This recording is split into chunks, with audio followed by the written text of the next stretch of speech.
Welcome to the Madison Miller Podcast Special Edition Show. 2024 NFL Offseason Preview and Predictions. This is the 28th of 32 shows. So we have 5 more to go. And this is going to be the San Francisco 49ers. You know the drill by now. Free agents to be, team needs, franchise tag candidate, trade candidate, release candidate, extension candidate, best draft fit, best free agent fit, and a bold prediction for every team. And like I said at the top, San Francisco's up. All right, free agents to be. Juwan Jennings, but he is restricted. Chris Conley, John Feliciano, Sam Darnold, Chase Young, Javon Hargrave, Deshaun Gibson, Logan Ryan, and Ray McLeod.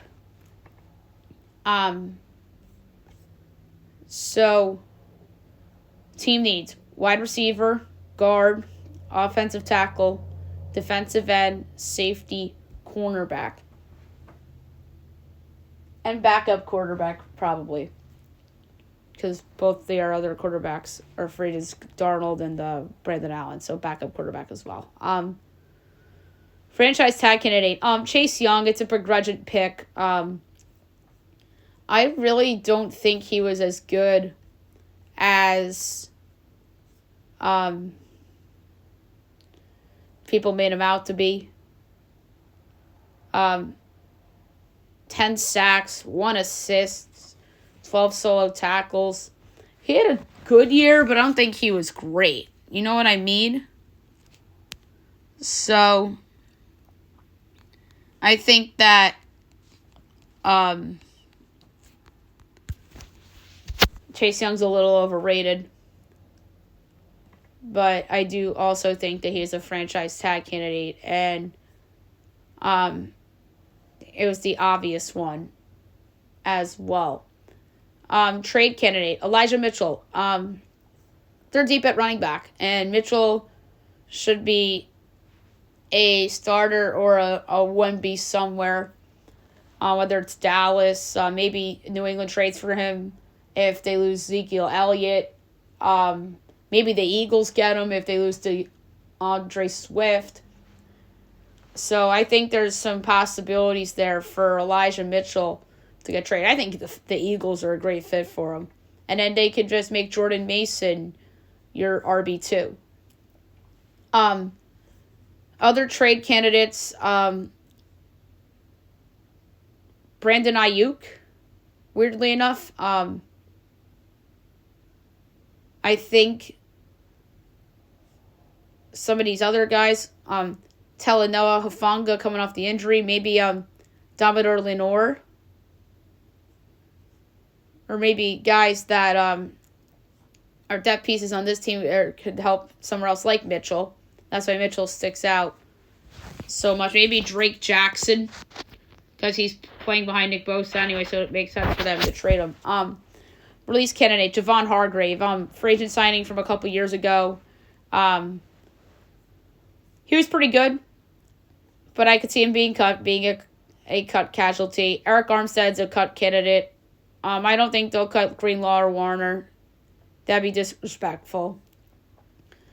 I hate to say this, but I think Mitch Wisnowski, the punter, is a cut candidate. And I don't usually bring up punters and kickers for cut candidates, but for this one, absolutely. I think Wisnowski is a cut candidate for sure. Jake Moody, too, because I know he was the third-round pick, but he made that kick in the Super Bowl, but he missed the extra point. But I think they'll keep him around, though. More likely, Wisnowski's cut. They have a couple cut candidates. A ballsy one would be Trent Williams or George Kittle. They've both been around for a long time, but I think they'll stay around. Kyle Juszczyk, I think, is also like a really, really dark horse candidate to be cut, but I doubt it. Extension candidate, Brandon Ayuk. He needs to get paid. They need to take care of Brandon Ayuk. So, he stands out for sure. I think Hufanga is a extension candidate. Maybe Aaron Banks. They could talk themselves into Aaron Banks. He wasn't very good, but maybe they're banking on future potential there with him. So I could see that potentially happening.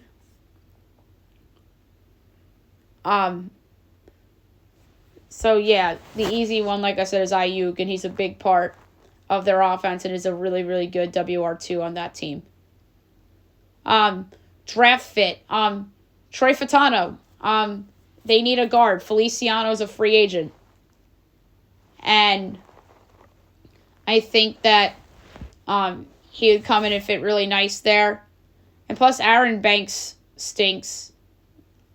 Or doesn't stink, but he might not be as good as the 49ers thought he was when they drafted him. So, I could see Fatano being a really good draft fit for the 49ers. I think Ennis Rakastar is a good fit. I think that Chris Bresswell or Darius Robinson are fits, depending on what happens with Chase Young, Jackson Powers-Johnson, Byron Murphy if they cut Hargrave maybe. And plus, I put Hargrave down as a free agent. I meant to say Javon Kinlaw. He's a free agent. I had the wrong Javon written down. Oops. Brian Thomas is a sneaky good 49er fit if they lose Jennings. Kamari Lassiter is a good fit. One of the tackles, if they trade back, Tyler Guyton and Jordan Morgan, or they could get one of them at 31. Graham Barton. There's some decent fits. TJ Tampa, Tyler Nubin, Jalen Polk, Patrick Paul, Xavier Legette. So the 49ers, I like what they have to potentially play around with, especially come draft time. Free agent fit. Xavier McKinney. I like Xavier McKinney. Good player. There was talks about the Giants using the transition tag on him.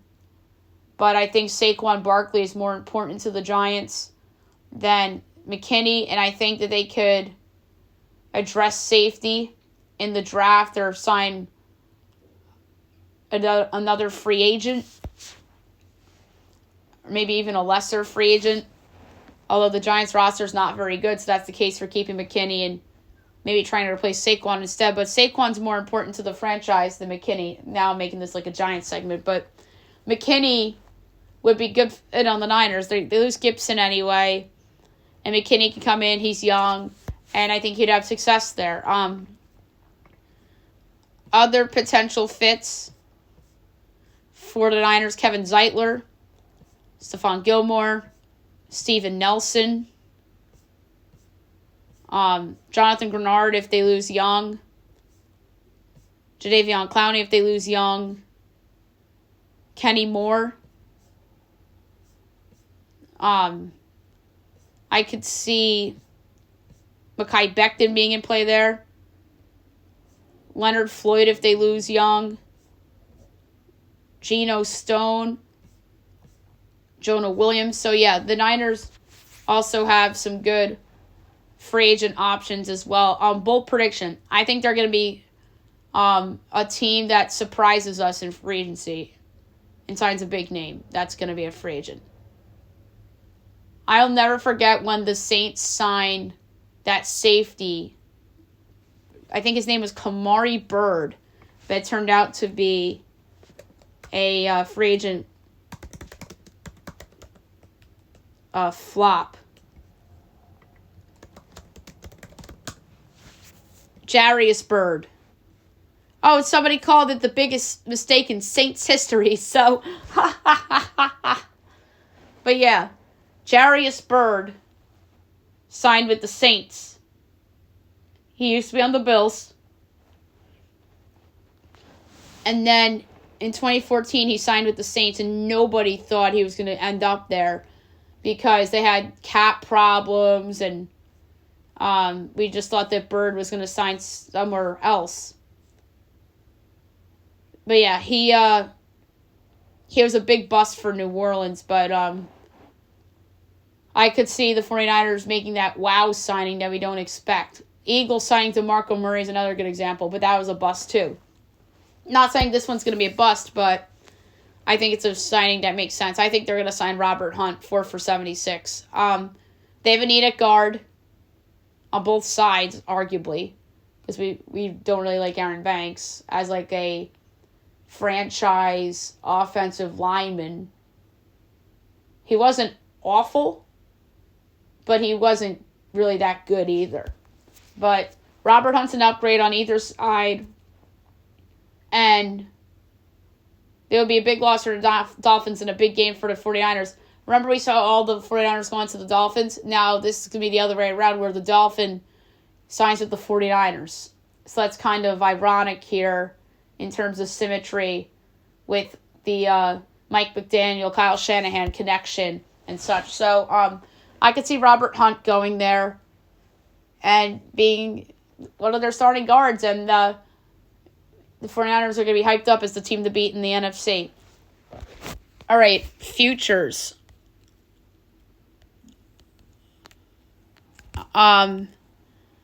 There's a couple that jump out. 49ers are the favorites to win the Super Bowl right now at 5-1, which is crazy. They should be at least co-favorites with the Chiefs, but not a $1.50 more favorite than the Chiefs. It should be closer than that.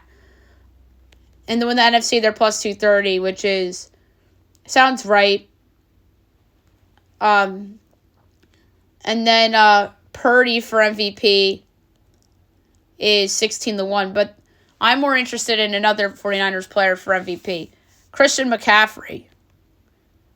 He's 100-1, which is wild. So is Justin Jefferson. I think that McCaffrey should be the highest or the shortest MVP odds that's not a quarterback, which he is. He's tied with Justin Jefferson and Tyreek Hill, but he should have shorter odds than both of them. Christian McCaffrey is like a quarterback. I talk about this all the time. I'm a big fan of his. You guys all know that. He's my favorite player in this league that doesn't play for my favorite team. And I wanted my favorite team to draft him all those years ago, but they did not. And you could argue that the Panthers, granted it was a good pick, but obviously, and then they traded him. But running backs usually don't get taken that high, or shouldn't be taken that high. But he is just an animal, as you guys know. And he's going to be the favorite for Offensive Player of the Year, probably like 3-1, right there with Tyreek Hill and Justin Jefferson, of course. But some of the other guys, it's odds. Deebo Samuel, I wonder what he will be. He would probably be like 50. Kittle would be like a super long shot at like 120 or something like that. And then Defensive Player of the Year, Nick Bosa has to be up there. He's got to be like 10-1, 12-1. If he's higher than 12-1, I'd absolutely bet it. He belongs in the conversation with T.J. Watt and Myles Garrett and Micah Parsons. He belongs with those guys. He's amazing. And he's the obvious standout candidate to win that award on the 49ers. Rookies. It depends on who they draft. Like, say if they draft, like, the kid from Toledo, Quinyon Mitchell, would he be, like, 25-1, 31 for Defensive Rookie of the Year? And then Offensive Rookie of the Year, if they took, maybe, who knows? Maybe Jennings leaves and they take, like, Trey Franklin. He'd probably be, like, 60-1 or something like that on San Francisco. And then Kyle Shanahan's probably going to be one of the favorites for Coach of the Year. He'll probably be, like, 10-1 or something like that. And do they have any candidates for Comeback Player of the Year? I wouldn't think so. They don't have anybody of significant coming back from injury other than Hufanga, who got hurt in the middle of the year. But he won't be one of the favorites for that award. He won't even be on the board, I don't think. Win total. It's probably going to be 10.5. That's what happens when you go to the Super Bowl twice in the past 5 seasons and are in the NFC title game for the past 5. So their win total is probably 10.5. They're probably going to be a minus favorite to win the division, maybe like minus 150. And then we talked about the Rams potentially being a good long shot to win that division. So they'll probably be like a minus 150, minus 160 favorite in that division. And I parlay that with the Chiefs to win the West, as soon as those odds come out. And maybe the Bills to win the AFC East as well. And then the other thing I want to bring up was, is this a Bill Belichick destination, potentially? If they have a Cowboys type of playoff loss, I can see it. And I mean that because of how the Cowboys lost to Green Bay this past playoffs. I think that's the only way I see it. If they don't make the Final Four again, I think there's a possibility he's out. But then again, I remember John Fox got fired from the Broncos, and we were all surprised he got fired. But I like Kyle Shanahan. He's a good coach. But if the 49ers are so desperate, why not? But I don't think they're going to be the team that hires him. But they have to be mentioned in case the 49ers have a bad season and Shanahan makes questionable decisions, friction in the locker room, you name it. Maybe the Rams are good and win that division and the Niners are not as good and they take a step back. Maybe an Bills in there, but you never know. All right, so there you have it for the 49ers. This was the longest one I've done so far of the 32 teams. Next up is their division rival, the Seattle Seahawks.